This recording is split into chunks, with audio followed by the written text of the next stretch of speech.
Hello beautiful people, welcome back to my channel, bringing to you another political news of the day. This is the detailed video of His Excellency Alhaji Atiku Abubakar, the PDP presidential candidate, where he gave elaborate detail of his political plans ahead of the 2023 general election in the recent conference held by the Lagos Chamber of Commerce and Industry. My people, this video, you need to listen to it so that you can have what to campaign with. Keep watching and don't touch that. For his concern, and thank you very much, distinguished ladies and gentlemen. I also want to acknowledge the presence of some of the members of my economic team here.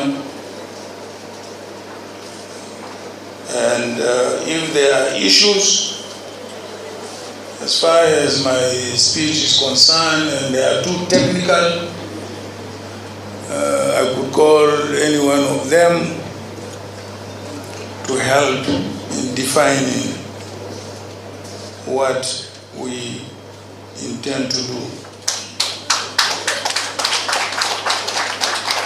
Let me also apologize to the chamber and all members of the audience here for our inability to start this program in time. I was out of the country in Senegal for a meeting and was only able to return early this morning about 2-3 a.m. And when we tried to come, there was a rainstorm in Abuja. Flights could not take off. And I kept in touch with the chamber, particularly with my good friend, the president, and other members to tell them about the delay. So I do apologize for the very, very late start in this conference. I thank the Lagos Chamber of Commerce and Industry for giving me this platform to speak to such a distinguished audience on such a germane issue. As you are aware, I have been in the private sector running my businesses and feel, therefore, very comfortable amidst captains of industry, entrepreneurs and businessmen and women. So this is like homecoming to me. It is business to business. A meeting of like minds, if you want to say. Why is this gathering important, not just for us, but for our great country as well? First, in times of uncertainty, such as we are experiencing today, it is the hallmark of leadership for business and political actors to pause, anticipate before taking the next steps. Our actions today will have consequences on our tomorrow and the day after tomorrow. Second, Nigeria is in transition as the APC government leaves the stage and the PDP takes over.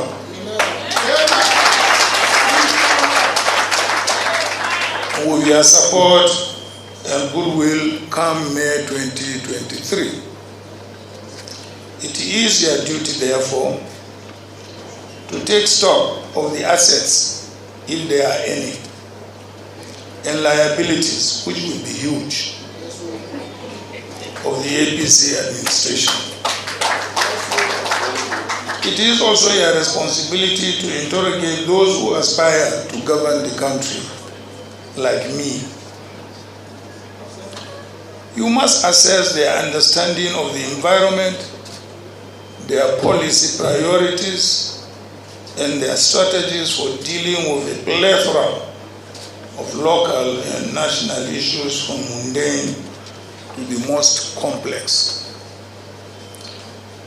You should never allow political slogans to take the place of development plans.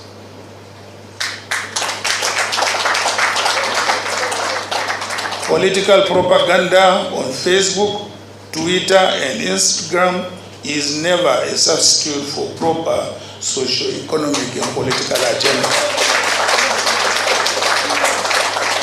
Thirdly and finally, the private sector is key to any government's development agenda and must always be listening to. For those who do not realize the criticality of the private sector in Nigeria's development, the following will whet your appetite. According to the National Bureau of Statistics data, the public sector accounts for only 7.5% and the private sector 78.9% of national consumption expenditure. Similarly, with investment expenditure, a major source of economic growth, government investment is only around a quarter of that of the private sector. Indeed, 85% of the investments in the medium-term National Development Plan 2021 to 2025 are envisaged to be private sector funded. According to the Nigeria Infrastructure Master Plan, Nigeria has an infrastructure financing deficit of approximately 3 trillion over the next 30 years. This means a financing requirement of approximately 100 billion per annum, which cannot be met by public sector. The government doesn't have that kind of money. Nigeria's annual budget is only $30 billion. For these and many other reasons, therefore, a warm handshake, Mr. President, with the private sector is inevitable for any economic policy or program to succeed. Indeed, private sector leadership in driving growth is the first of the 3 key principles of my economic growth and development agenda as calculated in my covenant with Nigerians.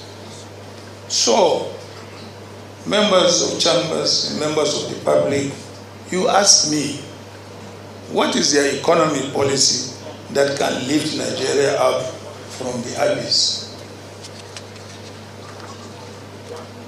Before I answer you, I'd like to give you a brief background. In all my life endeavors, whether as a businessman or as a public officer, I have always nurtured a desire to create abundant opportunities for people and enhance their capability to explore those opportunities so that they live a happy, healthy, and productive life. There is nothing I enjoy like making you rich. I feel fulfilled when I create prosperity for others. I don't envy, and I don't jealous, and I don't put roadblocks. Creating economic opportunities for Nigerians will represent significant implications for social cohesion and national security. Increased jobs and income opportunities will reduce the likelihood of our youth being involved in crime, violence, and conflict, motivated by manipulating religious, ethnic, or regional differences. Economic prosperity is an integral part of my 5-point agenda, soon to be officially unveiled, that seeks to restore Nigeria's unity. 1, strengthen national security. 2, foster economic prosperity. 3, improve education. 4, delivery and restructure the policy.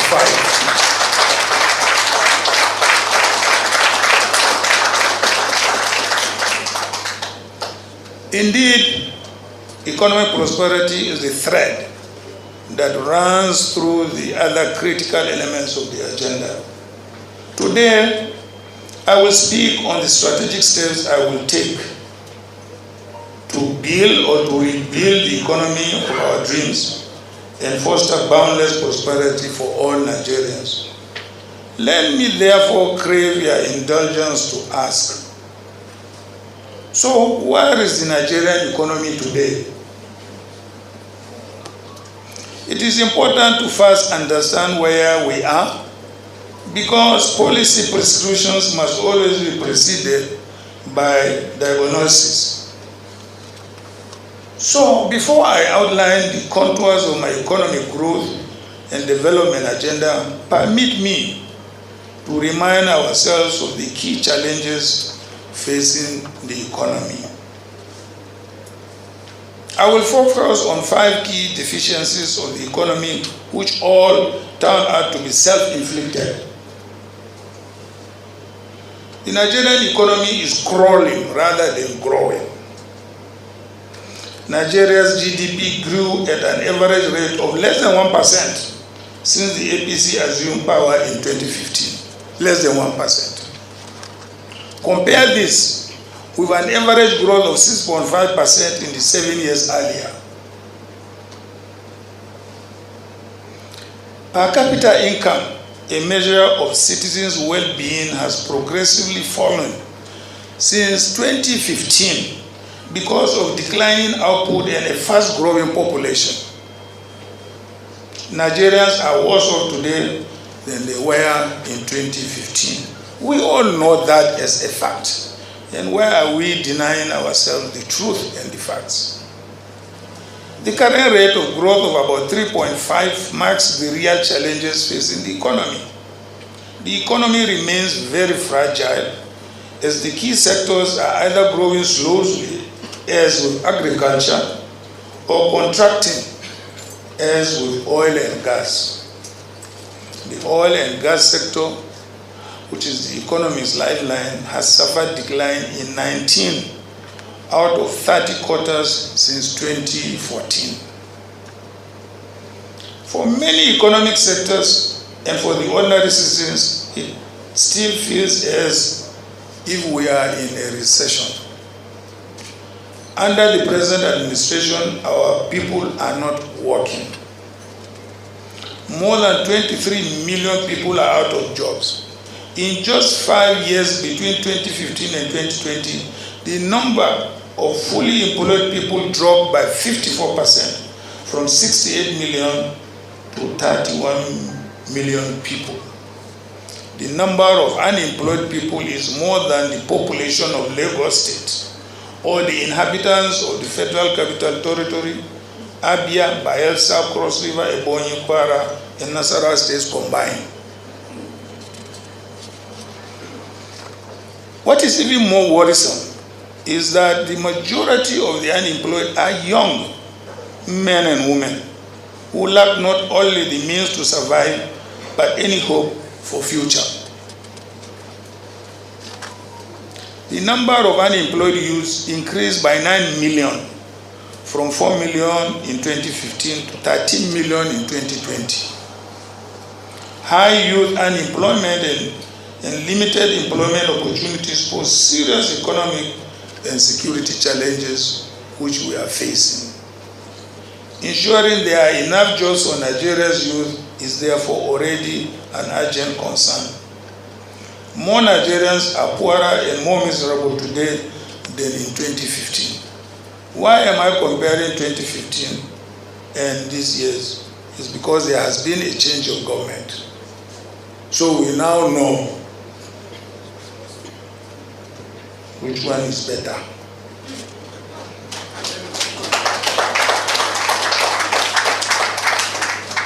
Job losses, declining purchasing power per capita income, and lack of citizens' access to basic amenities have pushed more than 90 million people below the poverty line and created more misery for the poor in towns and villages. This year, around 12% of the world population in extreme poverty, with the poverty threshold as $1.90 a day, live in Nigeria. That's why we became the poverty capital of the world. basic commodities are now beyond the reach of the average Nigerian. A loaf of bread costs 100% more today than it did in 2020. Farmers now pay more than 200% for a bag of fertilizer if they see it than they did in 2020. Nigeria is being dressed in borrowed robes. Sure, you know what is it to borrow robes and put on yourself. Nigeria under the APC-led government has consistently run on budget deficits since it came to power in 2015. These budget deficits are often above the 3% threshold permissible under the Fiscal Responsibility Act or law. Ironically, this has increased the government's appetite for more debts, now more than 50 trillion if you add AMCON debts and Ways and Means. For the first time in Nigeria's history, the FGN paid more in debt service than it earned. So what does it mean? It means we are broke.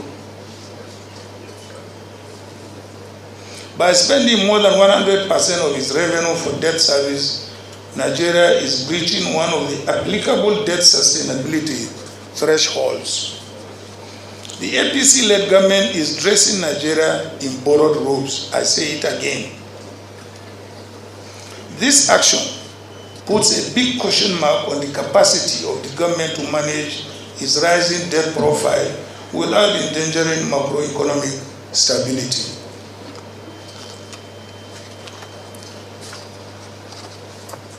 Indeed, we are concerned that this action is already exposing Nigeria to financial stability issues as we slip from a medium risk of debt distress to high risk of debt distress.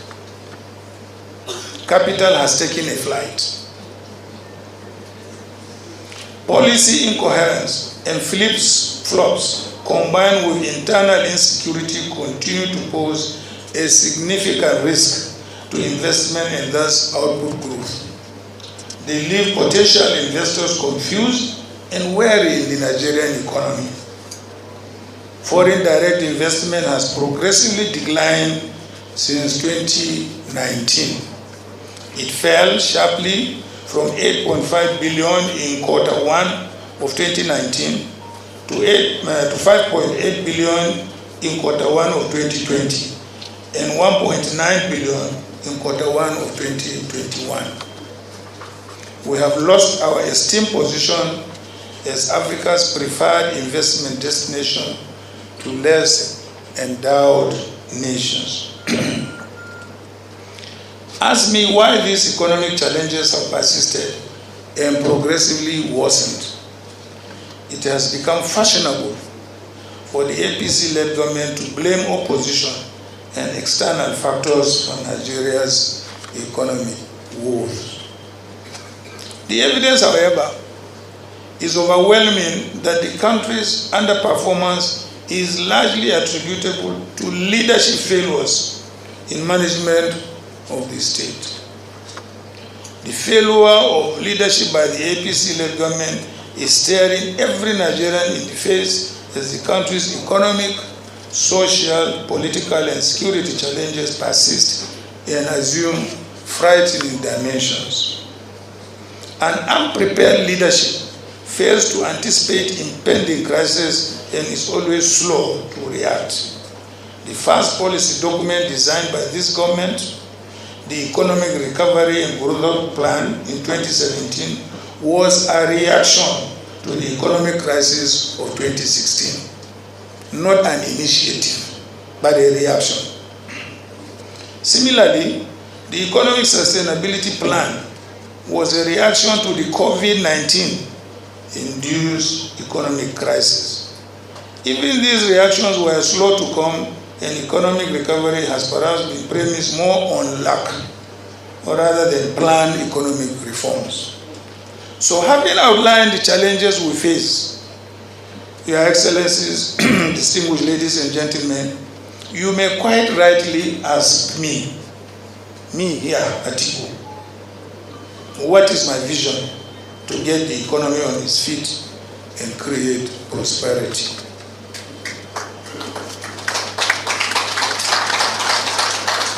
The economic growth and development agenda are as follows. Our economic growth and development agenda seeks primarily to stimulate the growth of the economy. It envisions an economy that is modern, dynamic, and competitive, capable of taking its rightful place among the top 20 economies of the world.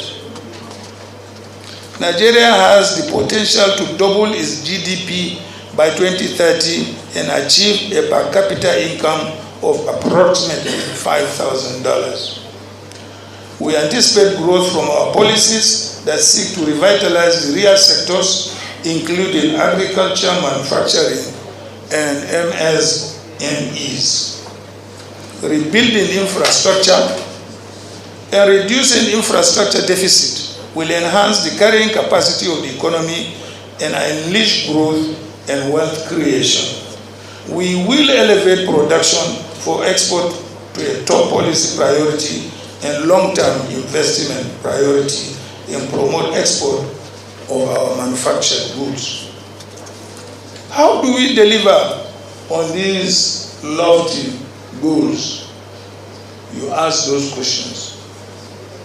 Here are just a few examples of the sort of strategic steps we plan to take should I be so privileged to be chosen by the Nigerian people to lead them.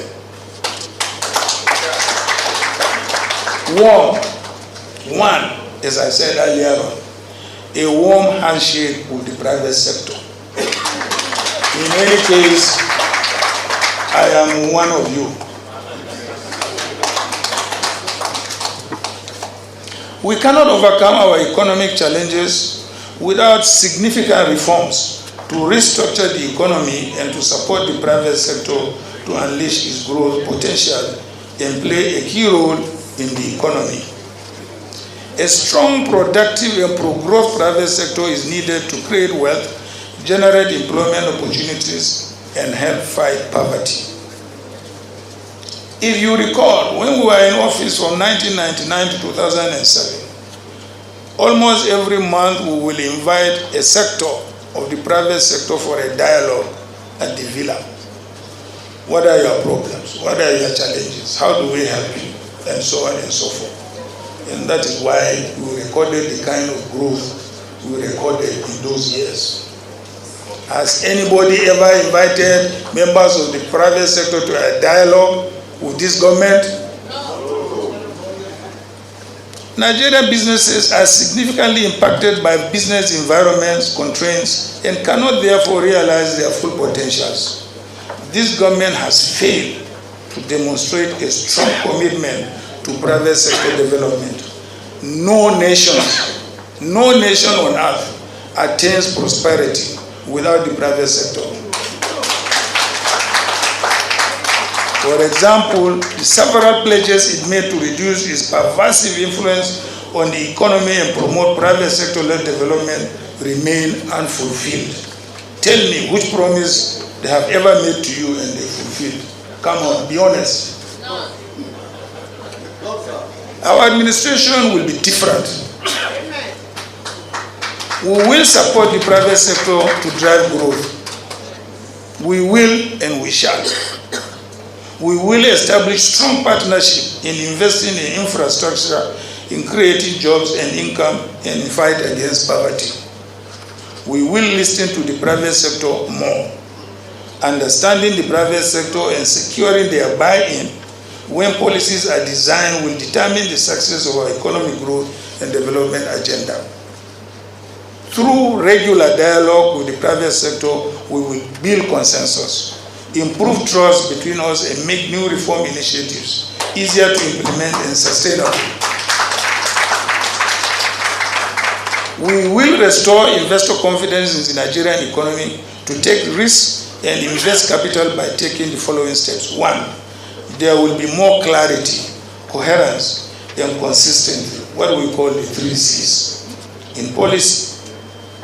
Nothing could be more threatening to investment flows than an environment that is full of policy frauds. Our monetary and fiscal authorities will be better coordinated and shall ensure a stable macroeconomic environment with low inflation, stable exchange rate, and interest rates that will be supportive of business quest for credit. Your Excellency, distinguished ladies and gentlemen, read my lips. A stable exchange rate, not one Rhina to one US exchange rate dollar. We will allow CBN the independence to pursue its mandate, but ensure that such policies are not detrimental to Nigeria's quest for foreign direct investment and to Nigeria's long-term growth. For example, we will push for a foreign exchange policy that encourages capital inflows and makes capital outflows less attractive to investors. We will take tough and difficult decisions on security matters without fear or favor. Investment is a coward animal and is fearful of conflicts and insecurity. I will break the jinx in infrastructure financing. The government is currently driving key infrastructural programs with very limited private sector participation. In the face of the dwindling public revenues and given the quantum of resources required to bridge the financing deficit, this is neither feasible nor sustainable. We shall incentivize with regulation and tax incentives a consortium of private sector institutions to establish an infrastructure debt fund with an initial carrying capacity of USD 20 billion US. This will be for the financing and delivery of large infrastructure projects across all sectors of the economy. We will establish an infrastructure development unit in the presidency with a coordinating function and a specific mandate of working with the NDAs to fast track and drive the process of infrastructure development in the country. Your Excellencies, distinguished ladies and gentlemen, I will lead Nigeria out of darkness.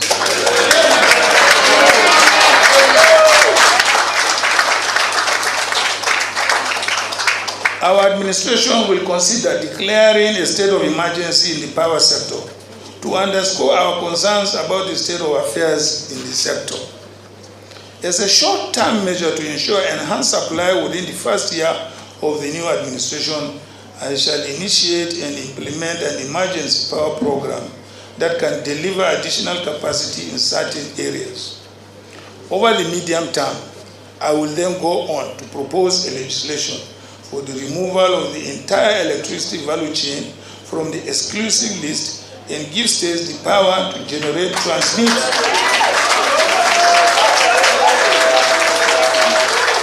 and distribute electricity for themselves.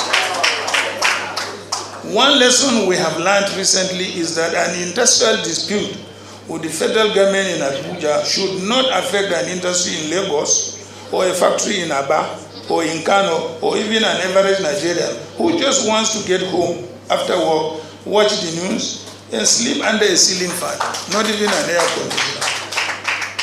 Secondly, my policy shall aim at achieving greater coordination of investments in the entire electricity value chain. Investments in additional generation capacity are futile without consideration for the complementary transmission and distribution infrastructure to wield the additional energy. I like to tell you a short story of a policy reform I introduced to our government, which would have given Nigeria enough power supply by 2005 before even our leaving office. Unfortunately, that policy was rejected. If we had implemented that policy, we will not be talking about power problems in Nigeria.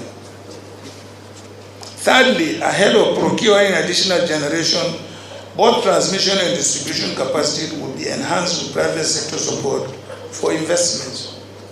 In this regard, we shall incentivize private investors to invest in the development of multiple greenfield mini-grid transmission systems to be looped into the super grid in the medium to long term, while allowing the federal government to focus on policy, regulation, and standardization.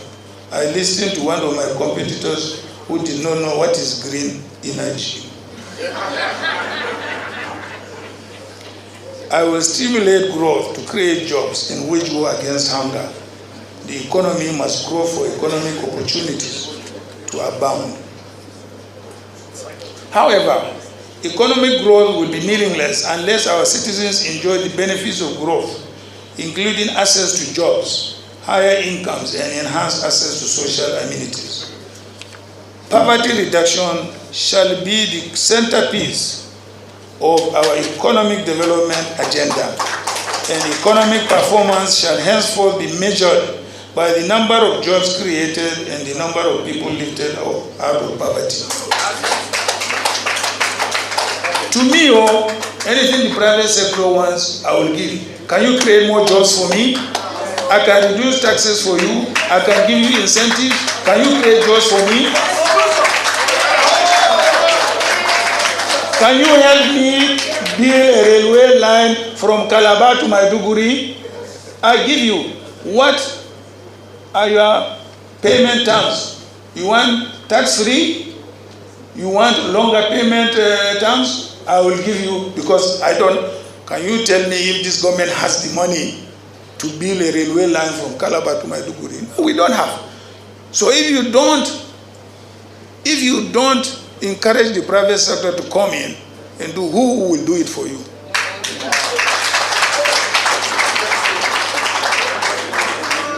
Within the first 100 days in office, I will create an economic stimulus fund with an initial investment capacity of approximately 10 billion to prioritize support for MSCs across the economic sectors, as they offer the greatest opportunities for achieving inclusive growth.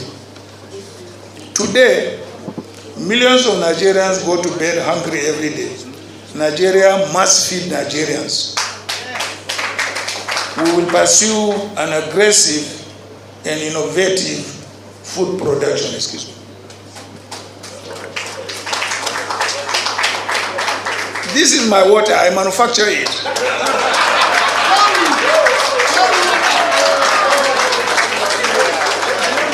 Nigeria must feed Nigerians. We will pursue an aggressive and innovative food production policy that will strongly boost farmers' access to farming goods. We will put farmers first. My government will ensure transparency in the access of farmers to seeds, fertilizers, and farm machinery, as well as processing equipment to boost food production and bring down food inflation. We will strongly promote private sector investment in agriculture, from seeds to fertilizers, farm chemicals, farm machinery, to expand our competitiveness in national, regional, and global markets for commodities in which Nigeria has comparative advantage. We will support agro-industrial development for major food crops, livestock, fisheries, and invest heavily in irrigation and climate-resilient agricultural system. We will add value to all of what we produce. These measures are part of the green revolution going on in the world, in globe. Some people say they don't know what is green something. I will undertake far-reaching fiscal restructuring to improve liquidity and the management of our fiscal resources. There are 5 bold steps to be taken. First, undertake an immediate review of government spending with a view to eliminating all leakages arising from subsidy payments. With its current precarious fiscal position and daunting development challenges, can Nigeria really afford to forego critical investments in education, health, security, etc., and channel scarce resources to subsidizing the lifestyle of its elites? No. Second, stop all fiscal support to alien state-owned enterprises. As with subsidy payments, by withholding onto these underperforming enterprises, Nigeria is sacrificing investments in critical areas, including education, health, water, sanitation, and rural infrastructure. Imagine me, Atiku Abubakar. I established a university more than 20 years ago. They have never gone on strike for one day. And here are all our government-funded or public universities on strike for more than 6 months. It's a big shame. For example, the first phase in the rehabilitation of Nigerian refineries is expected to gulp 1.5 billion. I will sell all of them. That is what I said in 2019. They say I'm going to sell the NNPC to my friends in Lagos, because I made the announcement here. Third, take steps to improve spending efficiency by gradual reduction of government recurrent expenditures. Over the medium term, recurrent expenditure should not exceed 45% of the budget, and we tried to do that when we were in office. Fourth, undertake a review of government procurement processes to ensure value for money and eliminate all leakages. Finally, focus on non-debt financing by promoting a private sector-led infrastructure development fund for the financing and delivery of key infrastructure projects. On debt accumulation, I will be more strategic and more circumspect. The revelation by Nigeria's finance minister in July this year that the cost of servicing Nigeria's debt has surpassed the federal government's retained revenue by 310 billion in the first quarter of the year is very worrisome. What will I do? I will do the following. Listen to me. Take immediate steps to slow down the rate of debt accumulation by promoting more public-private partnerships in critical infrastructure funding and identifying more innovative funding options. Review the current utilization of all borrowed funds and ensure that they are deployed more judiciously. Specifically, our government will ensure that all borrowed funds are for priority infrastructure projects that would generate income, boost output, and put the economy on the path of sustainable growth. And review the country's debt strategy by focusing on concessional and semi-concessional sources with lower interest rates and relatively long-term maturity. I did this successfully when we were in office, and I see no reason why I cannot do it again. The government must reduce the issuance of short-dated debt instruments. I will undertake far-reaching institutional reforms to engender efficiency and reduce administrative costs. I will introduce reforms that will make the institution you interface with more efficiently. I will streamline their functions and ensure that they focus on their core responsibilities of policy coordination, facilitation, and standardization, and enabling the appropriate legal and regulatory framework for rapid economic and social development. The private sector is made to deal with too many federal agencies and actors who often make conflicting policy pronouncements as they interact with investors and businesses. And I remember when we were in office, we reduced the number of federal agencies and the processes the private sector have, with federal agencies. But all of a sudden, they have all resurfaced again. The Federal Ministry of Trade and Investment alone has 17 agencies under its supervision. Some of them I don't know: NIPC, FTZA, NEPC, SMEDAN, BOI, and so on and so on. Many of the agencies lack the technical capacity to deliver on their mandates efficiently. Many of these agencies operate in a typical civil service style with cumbersome processes and delayed decision-making or implementation. Many of you may wish to ask whether Atiku Abubakar has what it takes to implement these radical initiatives. Our economy is bleak and our challenges daunting. There is no doubt about that. No one should downplay the enormity of the task ahead. Indeed, I cannot think of a more daunting challenge than restoring confidence in the future of Nigeria as a dynamic economy and stable democracy. However, I have three things going for me. Listen, one, first, I have a good grasp of the challenges bedeviling Nigeria. I know the root causes of our problems. I know that many of these problems are self-inflicted and can be reversed if we are determined. And we are determined. Are we not? Yes. Second, I will not come unprepared. It is not in my character as a businessman or as a public officer to be caught off guard. My policy document contains the right policies that will be timely delivered. Yes, timely delivered. Without any go slow, I can assure you. I will assemble the critical skills and competencies to implement innovative solutions to our problems with desired impact. When assembling competent people, I know of no tribe, I know of no religion, I know of no south, and I know of nothing except competence and the capacity to deliver.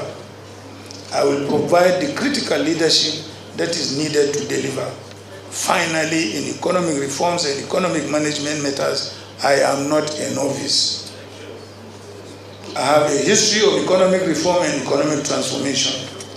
Remember the good old days of economic growth with macroeconomic stability, low rates of unemployment, and low poverty headcount.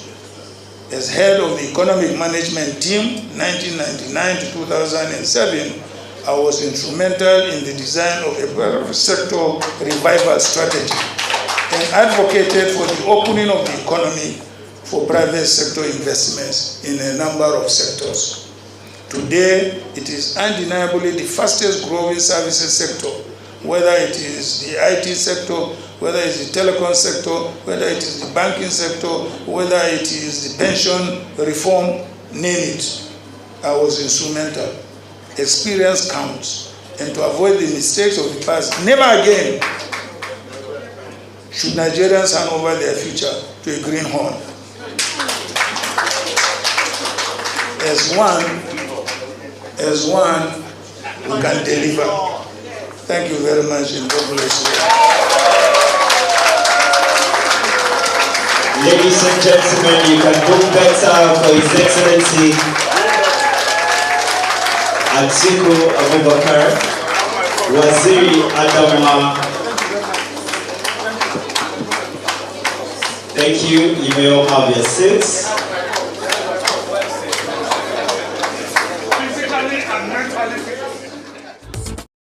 Alright, my beautiful people, thank you for watching. Please do not forget to hit the subscription button and click on the notification bell for more video coming your way. See you in my next video.